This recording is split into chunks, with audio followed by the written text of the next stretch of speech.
At the reading of my husband Brandon's will, his mother, Margaret, smiled arrogantly and declared, "Everything is mine." The lawyer returned her smile and replied, "Actually, he left a very special message for you." In that instant, her smile vanished. I never imagined my life would turn into a full-blown courtroom drama, yet here we are. I was married to Brandon for 10 years. Together we built a beautiful life, filled with love, laughter, and a home we fought so hard to secure, but throughout those years a dark cloud always loomed over us, his mother, Margaret. From the moment I met her, I knew she disliked me, and she made no attempt to hide it. "You only want his money," she would sneer. Even though Brandon and I had labored tirelessly to build our life, the truth was that she simply wanted to control him, as she always had. Margaret had always been a force of nature, domineering, manipulative, and cruel. She treated Brandon as if he were still a little boy in need of her permission to live. He spent years trying to earn her love, yet she only bestowed affection when he did exactly as she demanded. When he married me, she regarded it as a betrayal. She loathed that he chose me over her. Despite everything, Brandon still adored his mother. I never interfered with their relationship, though I often had to console him after her cutting words left him shattered. He desperately craved her approval, wanting to believe that deep down she loved him as a mother should.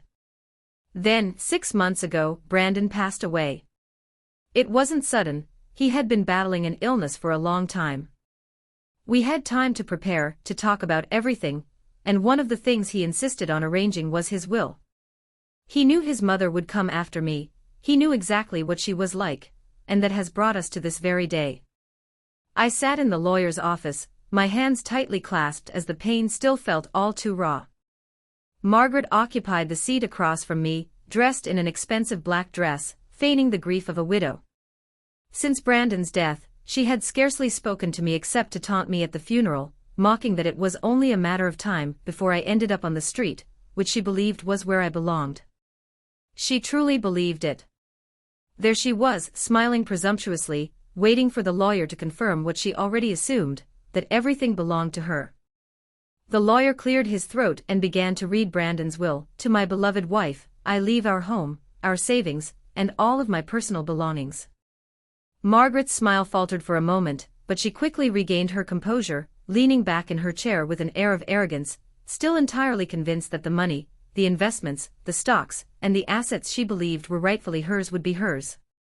Then the lawyer continued, "To my mother, Margaret, I leave." He paused, picked up another sheet, and his lips twitched as if holding back a smile. "I leave this personal message." Margaret furrowed her brow. "What?" the lawyer prompted as he slid the paper toward her. "Brandon left you a letter." With barely contained fury, she snatched it up and unfolded it, beginning to read. In an instant her smile vanished, her face flushed red as she gripped the paper so tightly I feared she might tear it. Her lips moved silently while she read, and then, with a forceful gesture, she slammed the paper onto the table. "This is a joke," she hissed. My heart began to race as I leaned forward. "What does it say?" I asked. The lawyer, remaining calm, explained, "Brandon wanted his final words to you to be unmistakably clear." I took the letter, and to my surprise, the lawyer handed me a copy. My eyes filled with tears, not of sorrow but of pride, as I read Brandon's words. "Mother, if you are reading this, it means you probably expected to take everything from my wife. But you must understand one thing, you never controlled me, and you will never control her. You spent your entire life trying to manipulate me, making me feel that I was never good enough. Yet in my final moments, I found solace knowing that I built a life with someone who truly loved me, not for my money, not for what I could offer, but for who I am. You never gave me that love, and for that, I owe you nothing. Everything I have is left to my wife, the woman who stood by me when you were never there." A heavy silence fell over the room as Margaret's hands trembled while she shoved the letter away. Then, with a trembling finger pointed directly at me and fury in her eyes, she spat, "This is your fault. You poisoned his mind against me, you made him turn against his own mother." Finally, I spoke in a calm voice, "No, Margaret, you did this all on your own." She sprang up so abruptly that her chair nearly toppled over. It's not over, she roared. I'm going to fight for what's mine. I'll take you to court. This house should be mine, and that money should be mine. The lawyer reclined impassively. You may contest the will, but let me assure you, Brandon took extra precautions to make it dispute-proof. You'd only be wasting your time and money. Margaret glared at me with pure hatred in her eyes, the disbelief of having no power, and then turned on her heel, storming out of the office and slamming the door behind her. I remained there for a long moment, staring at the space she'd just occupied, before I finally exhaled a deep, almost unnoticeable sigh. Even in death, Brandon protected me. Yet something deep inside warned me that this wouldn't be the last I'd hear from Margaret, and I was right, for what followed was even worse. That very day, barely home, the phone began to ring. At first I ignored it, but after the fourth or fifth call, I answered. Margaret didn't bother with pleasantries. You think you've won, don't you? Her voice trembled, not with sadness but with seething hatred. I said nothing. Then she let out a bitter laugh. You have no idea who you're dealing with. That house, that money, everything should be mine. You were nothing before you married my son, and soon you'll be nothing again. I swallowed hard, striving to keep my voice steady. Brandon made his choice, and you must accept that. She snorted. We'll see about that, she declared before abruptly hanging up. I tried to convince myself that she was merely venting her anger, a bluff, nothing more, but the cold malice in her tone sent a shiver down my spine. A week later, the first attack came. Then another. And soon, an unnerving silence settled in, too quiet, almost before the next storm. One morning, I awoke to find an eviction notice taped to my front door. My heart sank. I tore the paper off and read it over and over, trying to understand. It claimed that the house, the very home Brandon and I had bought together, was not legally mine, that somehow it still belonged to Margaret. This made no sense. The lawyer had assured me that the will was ironclad, that Brandon had done everything possible to protect me. I picked up the phone and called the lawyer. His tone was calm yet grave. She's trying to contest the will, he explained. She's alleging that your marriage was fraudulent, that you manipulated Brandon while he was ill. She wants the house to be transferred to his closest blood relative.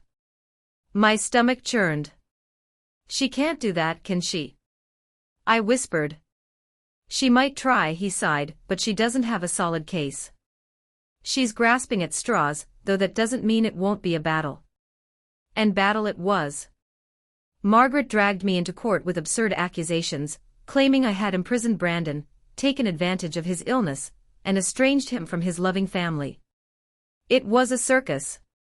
She lied shamelessly, shedding crocodile tears before the judge while pretending to be a devoted mother who had been cruelly sidelined. I sat there, my hands clenched so hard my knuckles turned white, desperate to scream and reveal the truth, that she never truly cared for Brandon, only the control she wielded over him, yet I remained silent, letting my lawyer do his work. In the end, the judge saw right through her lies, the case was dismissed. I thought that would be the end. But I was mistaken. A few days after the court's decision, I arrived home late and found my front door ajar. My heart pounded as I remembered I had locked it when I left. With trembling hands, I pushed the door open slowly. The house was dark and eerily silent. As I stepped inside, I discovered my living room in disarray, overturned furniture, shattered pictures, papers strewn everywhere. Someone had been there. I recoiled and, still shaking, dialed the police. They arrived quickly, searched the premises, but whoever was responsible had already vanished. Nothing of value was taken, everything was simply destroyed.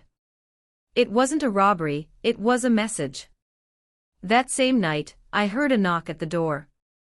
Peering through the peephole, I saw Margaret. For a moment, I almost didn't open the door.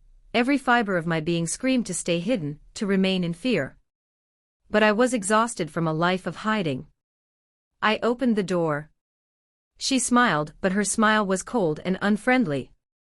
Enjoying your home, she drawled in a soft, mocking tone. I said nothing.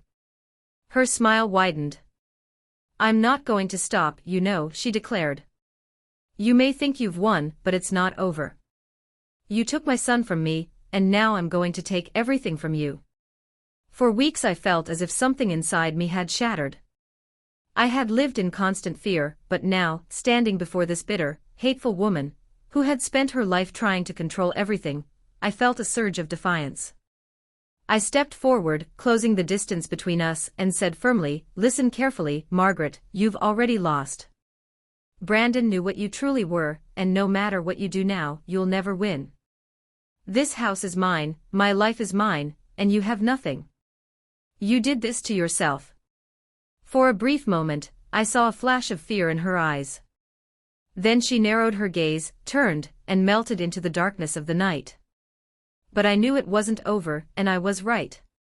The following morning, my phone rang again. The lawyer's voice, tense and urgent, announced, "We have a problem." I pressed the receiver tightly against my ear. "What now?" he sighed.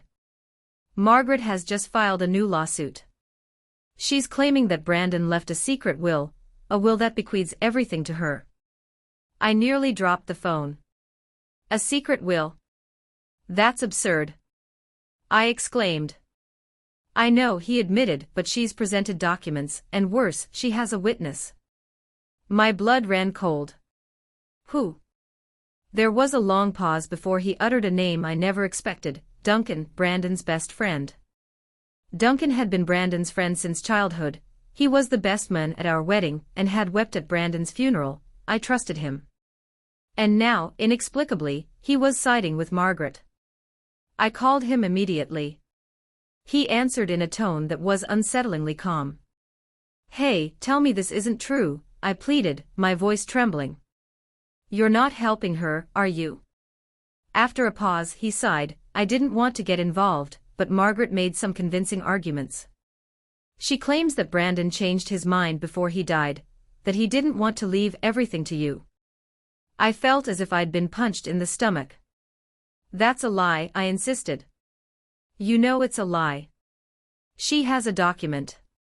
He hesitated, almost as if trying to convince himself, and I saw a flicker of uncertainty in his eyes, as if I were witnessing Brandon's final signature. My vision blurred with rage. "Are you lying, or is she paying you to lie?" I whispered. He said nothing, and after a long, heavy silence, the call ended.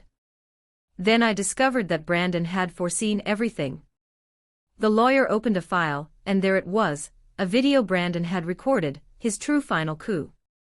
Along with his emails and files, we uncovered explosive evidence, bank transfers, fraudulent documents, bribes. Margaret hadn't merely been trying to steal, she had been stealing for years. She had drained the estate of Brandon's father, funneled money through shell companies, and laundered thousands of dollars, and Duncan had been complicit. I sat there, stunned, wondering what to do next. My lawyer smiled wryly. "We're not just going to defend ourselves," he said. The very next day, we pressed criminal charges, fraud, theft, conspiracy. Margaret and Duncan are about to be swallowed by the legal abyss. Margaret appeared at my home one final time. Her face was pale as she pleaded, "Withdraw the lawsuit. Let's make a deal." I stepped forward, looking her straight in the eyes. No, for the first time in her miserable, manipulative life, Margaret realized she had lost. She had always believed she wielded power, that she could intimidate, manipulate, and deceive her way to victory, as she always had, but Brandon had foreseen every move, and even in death, he was the one pulling the strings. The evidence we uncovered was damning: bank statements, money laundering, stolen inheritance, transfers traced right back to her. Duncan wasn't merely a liar, he was in too deep, helping Margaret cover everything up. My lawyer wasted no time. He handed everything over to the authorities, and then we sat and watched the dominoes fall. It all began with the freezing of her bank accounts, every stolen dollar, every suspicious transaction now under investigation. Then came the police raid. I awoke to the sound of sirens outside Margaret's residence. That morning, the news broke: authorities were probing financial crimes linked to the family's assets. Margaret was dragged from her home, her once arrogant face now contorted with fury and pallor. She looked around desperately, searching for someone who might save her, someone who could make it all vanish, but there was no one. Duncan tried to flee. He was caught at the airport, clutching a one-way ticket to Vancouver, and $50,000 stuffed in his suitcase. Unfortunately for him, the police arrived before he could escape. Margaret's trial was brutal. The evidence was overwhelming: the stolen funds, the fake accounts, the fraudulent will, the bribes, everything was laid bare before the judge. And then there was Brandon's second video, recorded expressly for the court, longer, more incisive, complete with receipts and proof. I will never forget the look on Margaret's face when the video was shown before the judge, the jury, and a packed courtroom, her own son exposing her for who she truly was. She pounded her fists on the table so hard that her knuckles turned white, as if trying to break free from her skin. The judge showed no mercy: 15 years in prison for financial fraud for Margaret, and 10 years for Duncan for his complicity. Margaret attempted one final contact. A short letter arrived at my home from prison. I nearly discarded it, but curiosity got the better of me. It read, "You think you've won, but you'll always be nothing without Brandon. He will never forgive you for taking him from me." I stared at it for a long moment before doing something I knew would haunt me forever. I returned the letter without opening it. Margaret lost everything: her money, her false reputation. I sold off what she had so desperately tried to steal from me, and as for me, I lived, I healed, and I moved on, because in the end, Brandon won, and that was the sweetest revenge of all.